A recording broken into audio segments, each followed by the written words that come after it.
everybody, Tony D and Little Joan here with a hot take on the office of the former president of the United States. Oh, God, I miss Trump in the office of the president. I mean, he's so funny. He's so hilarious. This is a perfect, slapback on Biden after Biden created the office of the president-elect when he wasn't even president-elect yet. But what's the deal here? Well, it's, basically Trump beginning his campaign for 2024. Yeah, and transforming the GOP, hopefully. There is an issue, though. MAGA Patriot Party incorporates in Texas. Now, apparently the word is that Trump got wind of this and these guys did it on their own. So, who knows? This could be an attempt to split the Trump supporters. So you got to be real careful. I've always said, in terms of Trump and things related to politics, for the movement to work, you got to listen to Trump. I mean, if he says the MAGA Patriot Party is fine, but we're not part of that, then if you join it, you're not helping Trump. You're not helping the movement. There's only two ways this could go. Either Trump takes over the GOP and turns it into a populist movement, or he does a third party. And if he's not the head of it, then, he's at the mercy of whoever forms the new party. Now, I'm not against third parties, obviously, being a libertarian, but this could be a move by people who don't like Trump to split the Trump supporters. So you have to be careful. I'm not telling you how to vote, but you got to be careful. Don't just jump on board with these guys. And they may also be looking for their own power base to influence Trump. To say, oh, well, we hold sway in Texas, therefore you got to do certain things, Trump, and promise us certain things. Yeah, you could put that sort of pressure on Trump if you're basically willing to, listen to him. But the thing is, Trump has one more shot at this. One more shot, and that's it. After that, he's going to be too old, assuming he's even alive. And, after 2024, who knows what the hell could happen. The main thing, though, is we have to take back things at the grassroots level. And the one thing Trump can bring to the entire GOP is organization. That's what he's good at. It's one of the things he's good at. Not that he does it himself, but he hires people and organizes companies, so it would be, relatively easy for him to organize the GOP and put them on a path to success. But only if if he's leading it. Only if they're going to listen to him. If you're going to deal with guys like Mitch McConnell and all these other rhinos or neocons, that's going to be a problem. They have to be primaried, or primaried to the point at which they're, like Lindsey Graham. They're going to listen to you if you're winning. Okay, all right, just let me keep my job. So, numero uno, you got to listen to Trump. Don't just go running off and doing stuff. The people at the Capitol Hill riot didn't listen to Trump, and look what happened. They ended up burning the whole movement and Trump and everybody. So, Trump's plan seems to be to take over the GOP. So what we need are candidates. We need people to run locally. I'm considering doing it, but again, I'm not a good candidate. I don't think I could do it anyway. I'm looking into it. It just, I'm barely scraping by. So maybe somebody out there with a little more time on their hands might want to step up. Also, if you're a lawyer, that wouldn't hurt. We need people who are schooled in the law, who want to take the country back and right that which is wrong, if you know what I mean. So even if we just take back the House and Senate in 2022, we could correct a lot of the mistakes. So, I mean, you don't have to be a total Trump guy, but let's look at where Trump is. Trump has over 95% approval rating amongst Republicans. That's the highest, really, in any Republican president history. I mean, the highest since probably Lincoln. He left office with a higher approval rating than his opponent, strangely enough, Joe Biden, the most popular president to ever have lived. And honk, honk, wink, wink. But you know, you got to follow Trump's lead. And Trump did well. Okay? I mean, you know, you got to respect the process too. If you have something to add to the movement, then add it.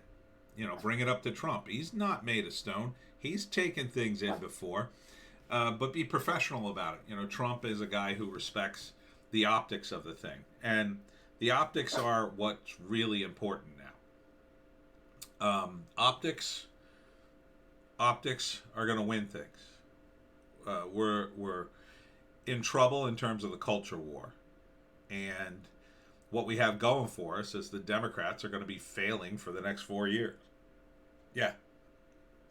Oh, they're going to blame it on Trump, I'm sure, but you know, after what Biden pulled this week, there's very little I think they're going to be able to blame on Trump. And I got some more stuff on Biden I'm about to show you in the next video, so stay tuned for that. Numero uno, though, is don't shoot yourself in the foot. I mean, this is a political battle, and if you want to win, you got to be very aware of the optics. So here's something I suggested to the Antifa idiots. They, of course, wouldn't listen to me, but perhaps you Trumpers would. Imagine the optics of a regular Trump rally. What do you see? Well, you see MAGA hats and Trump flags and American flags, people in camo and whatnot. You know, the optics are not awful, but they're not great. They don't win anybody over. And the one thing the left is good at, unfortunately, is winning people over. I mean, a lot of it's a lie, but they do it.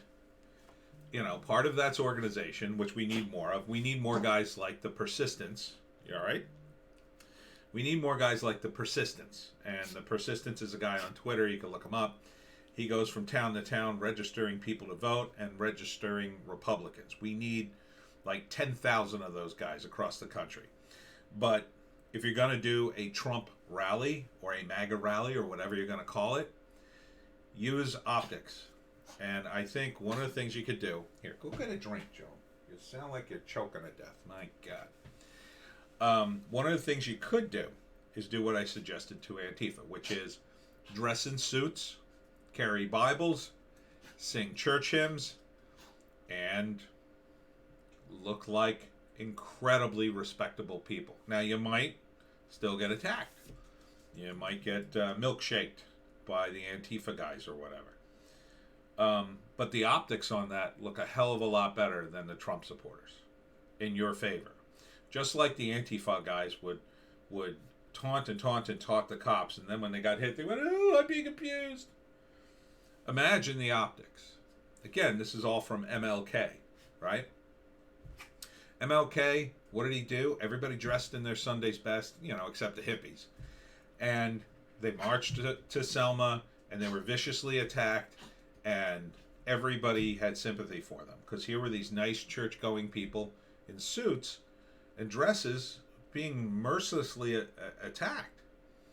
So the Trump supporters, when they're attacked, it looks bad. I think it looks bad for Antifa, but the media does have that door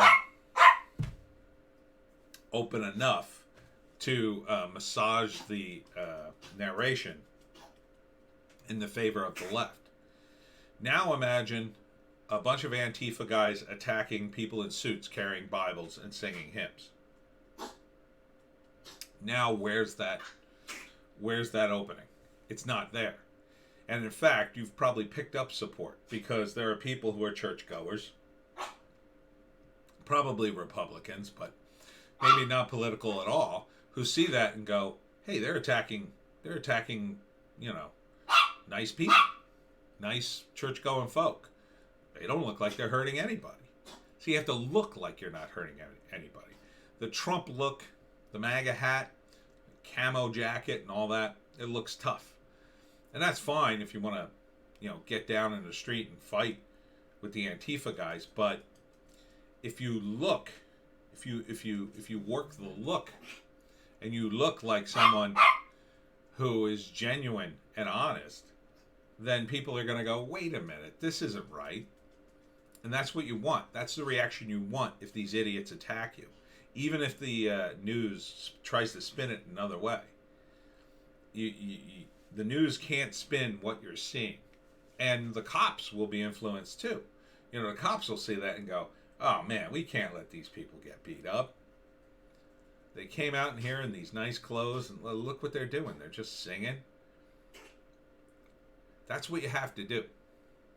You have to use the techniques of manipulating optics to your favor. And you have to be organized.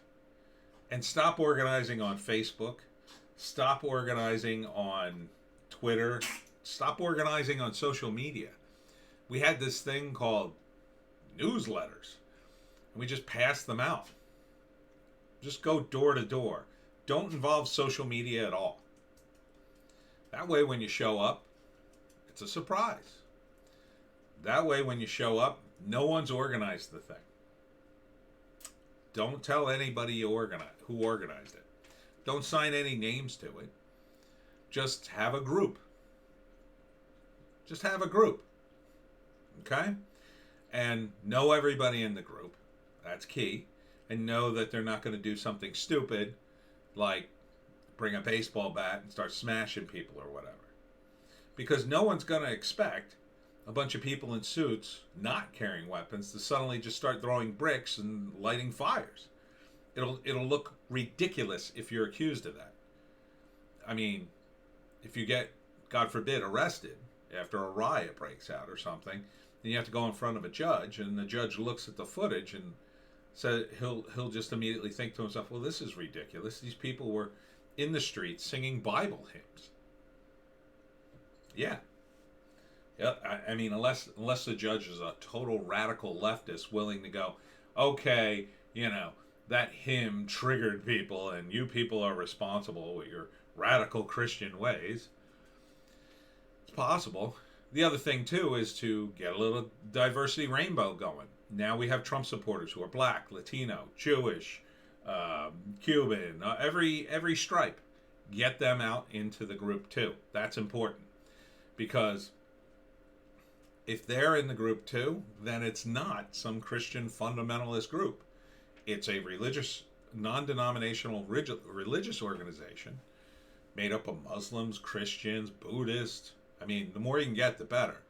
And that way, again, if things go tits up, what happens? They can't accuse you of being Christian fundamentalist. You had Muslims there. You had Buddhists there. You had Jewish people there. You see what I'm saying? Protect yourself.